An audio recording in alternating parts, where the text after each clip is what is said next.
What's the increased challenge for Steph offensively right now with Jordan and Andrew out, your number 2, number 3 scorers? I mean, obviously, he showed us more of the scoring load, which he did tonight. But he had a great offensive night. Well, when you're missing those two guys, obviously the paint is a little more clawed. It's a little tougher to operate. And saying that, like I said, he found space tonight. Guys did a good job of trying to get him the ball and not forcing it. But, that definitely ramps up a little bit with those guys out. This was his most accurate shooting night in a while, since sometime last month, I think. How much of that do you think was him just getting himself ready for a team that gives you guys trouble and a guy who gives him trouble? Who gives him trouble? Well, the guy, Dylan, the guy who I say gives him trouble, you know what I mean? Guy who thinks guy who likes to defend Steph. I don't think nobody in the world likes to defend Steph. So I ain't buying that. Stuff. But, he got it going. I think, you get a couple easy ones there in the first quarter. They're sitting on top. You're able to get a couple layups, see the ball go through the rim. And then from there, he just got it going. They messed up some switches. He got some real clean looks.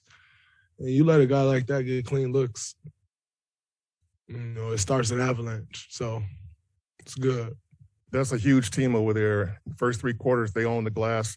Fourth quarter, you guys dominated the glass. What changed? Well, I think we really met the physicality in the fourth quarter. I think in the first 3 quarters, we didn't meet their physicality on the glass.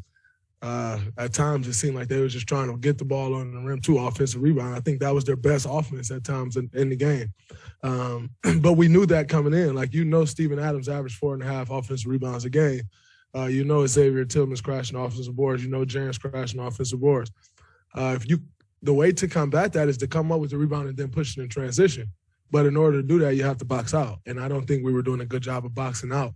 I know first 3 quarters, fourth quarter came, we start boxing out. We're able to get out in transition and get some easy buckets. And, that's what started it. And, from there, it's winning time. You got to come up with those rebounds in winning time. I thought Otto Porter was huge. He came up with some big rebounds. Bielisa had a stretch where he came up with some huge rebounds. And then obviously that's what Loon does. There was a sequence with you and Gary. You were kind of ticked off at Gary about. Can you just take me through that play? I'm trying to figure out what happened. At that point, Jai's downhill. I probably was a little overly pissed off.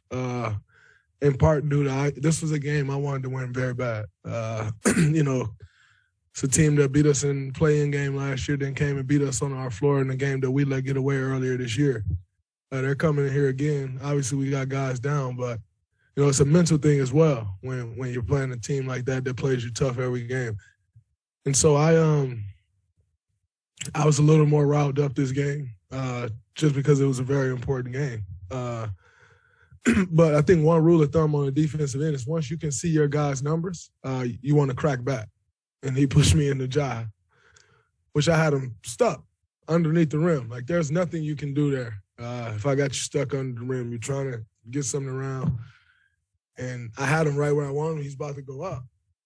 And then I was about to jump to block it. And I got pushed into him. And so I was a little upset about that. But like I said, it's more so just understanding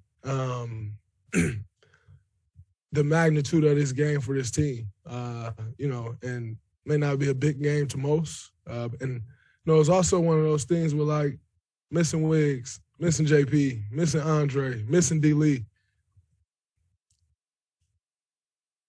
We're playing a lot of guys more minutes than they normally play, which kudos to our guys. They stepped up, but I also didn't want to say, hey, man, this is a big game.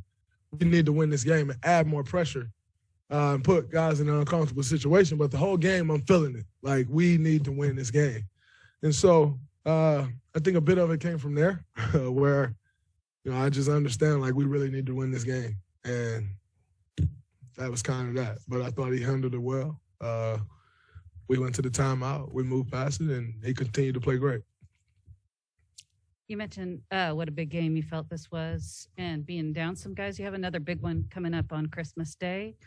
Gary was saying he feels this is kind of a momentum game for you guys going into that. How do you see that matchup? I think it is for sure. Like you just said, with so many guys down, it's easy to have slippage. And, you know, to get this win heading out on the road against a really good Phoenix team Christmas Day, I thought it's definitely a momentum game for us. And, you know, we can carry this on. Our starting group, I'm not sure that group had been on the lineup together. I mean, been on the floor together at all year, you know. And so, just to build a little familiarity, and most importantly, to know that, like, yeah, we can do it, and there's ways to get it done, and we can. I think that was big. You guys have played, I think, 9 consecutive Christmas days, and Steve Kerr said before the game he kind of wishes the NBA would have a rule against playing back-to-back road games on Christmas. How do you feel? I think that's legit. I have a 7-year-old, a 5-year-old, and a 1-year-old. Like, I want to spend some time at home with my kids too. You know, we're not playing against the defending champion. If we're playing against the defending champion, you understand, you know, but we're not. And you know, it's a bit frustrating to have to go on the road second year in a row. So now I miss my daughter's first Christmas, and I'll miss her second one. It's kind of, but it's the reality. That's what we're faced with. Have a job, you have to go do your job, but we're human beings too. And so, like I said, I missed her first one, and I'll miss the second one. And I can't explain that to her. So it sucks, and that it should be.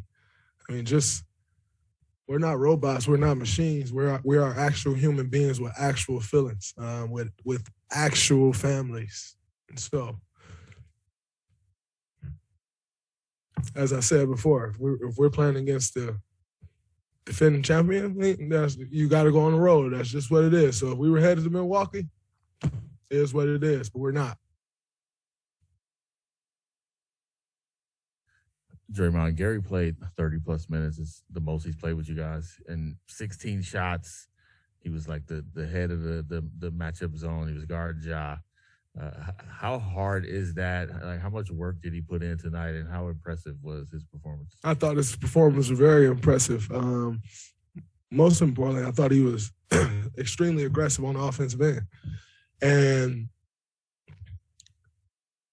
what he does on the defensive end, you know, at this point, you've grown to expect it. You know, so you know he's going to go out there. He's going to pick up Ja. He's going to try to make it tough on him. He's going to be all over the floor on the defensive end. That's kind of, like I said, you've grown to expect that. But what he did on the offensive end, I thought was key. You know, when you have a matchup like that, where you got to stop the head of the snake, it's tough. It takes a lot of energy, and, you know, take your legs. That he continued to push through, continued to knock big shots down, but most importantly, he took those shots, and I thought that was big. His aggressiveness was key for us, and, you know, he stepped up big time for us.